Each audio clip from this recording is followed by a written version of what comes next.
Halo gengs, apa kabar kalian semua? Balik lagi di channel Noname TV. Kali ini Mimin akan lanjutin membahas anime Sakamoto Days episode 3. Daripada menunggu lama, kita langsung saja ke ceritanya. Episode ketiga, dimulainya Lu Xiaotang datang ke toko Sakamoto telat selama 2 jam dan Shin pun marah, bahkan Xiaotang pun mendisplay barang dagangan asal-asalan dan Shin langsung menghampiri Sakamoto dan langsung meminta untuk memecat Xiaotang. Tetapi Shin dikejutkan oleh Sakamoto yang sedikit aneh karena tidak biasanya banyak bicara, kali ini ia banyak bicara dan Xiaotang pun juga kaget. Alhasil, ketika ada konsumen yang masuk di untuk berbelanja pun sontak membuat Shin dan Xiaotang kaget karena yang masuk ternyata Sakamoto lagi, tetapi Sakamoto yang baru masuk ini dengan santai masuk toko dan duduk di kasiran.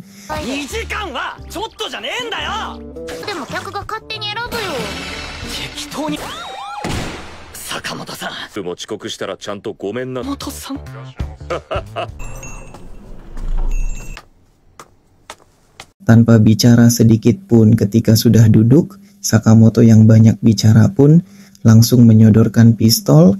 Sontak Sakamoto yang asli atau yang diam pun membalas dengan menyodorkan pisau dan mereka sama-sama menyodorkan senjata. Dan ternyata Sakamoto yang banyak bicara itu adalah Nagumo, satu geng dengan Sakamoto dahulunya. Geng tersebut bernama Ordo.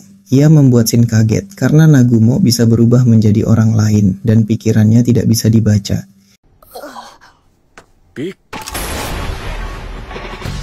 Nagumo pun bukan minta maaf karena sudah menipu Shin dan Xiaotang, tapi malah mengejaknya.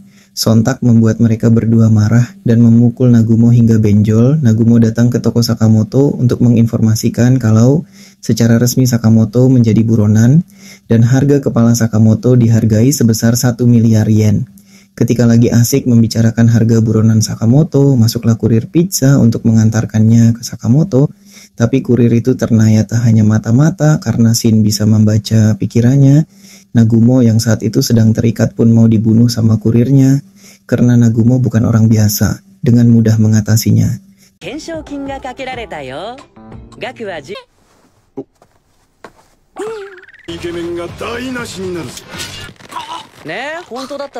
Tanpa kita sadari, ternyata di dalam kotak pizza sudah dikasih kamera untuk memata-matai Sakamoto.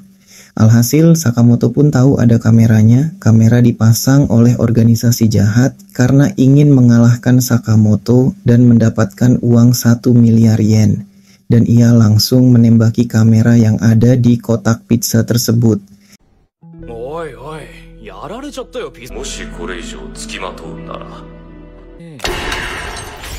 Shin pun beralih di taman bermain. Atau seperti pasar malam gitu, mereka tampak asik bermain wahana yang ada. Di teman bermain tersebut, Shin, Aoi, Hana sangat asik, tapi Xiaotang dan Sakamoto sepertinya mabuk. Ketika asik di teman bermain tersebut, Shin dan Sakamoto teringat kata Nagumo soal imbalan kepala Sakamoto. Jadi Shin dan Xiaotang pun menjalankan misi agar keluarga Sakamoto bisa menikmati suasana liburan tanpa masalah. Shin pun memulai aksinya dan menjelaskan ke Xiaotang bahwa ia bisa membaca pikiran orang sejauh 30 meter dan harus fokus melakukannya. Dan akan kelihatan jahat kalau orang tersebut memiliki aura yang sedikit tengang.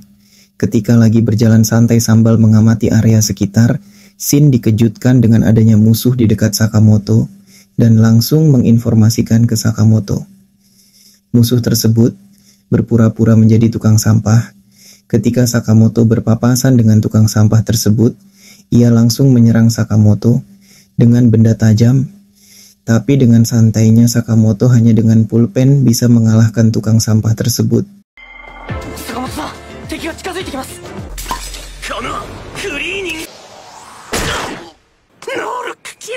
Shin dan Xiaotang pun langsung membuangnya di hutan dan membicarakan Sakamoto yang begitu hebat. Dan mereka berdua sudah dipantau musuh dari jarak jauh menggunakan teropong karena musuh ingin mengalahkan Sakamoto. Ketika asik berjalan dan mengamati keadaan, Shin merasakan ada yang aneh. Alhasil musuh lewat di samping Shin tidak terbaca pikirannya. Dan mereka semua pun menaiki wahana berjalan, tapi Shin dan Xiaotang tetap mengawasi keadaan dan duduk paling belakang wahana. Ketika wahana mulai berjalan, Mereka merasa curiga terhadap salah satu orang berambut jabrik yang di wahana, dan benar saat rambut jabrik berbicara, Shin pun bisa membaca pikiran orang tersebut.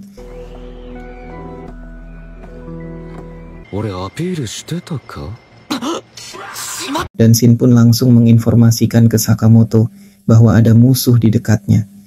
Sakamoto pun diserang dengan pistol, tetapi kerennya, kacamata Sakamoto itu anti peluru jadi aman-aman saja. Shin pun yang sedang menjalankan misi agar Sakamoto baik-baik saja, dia langsung melompat dari wahana dan menarik musuh tersebut agar tidak bikin masalah. Dan terjadilah pertarungan antara Shin dan babang rambut jabrik tersebut.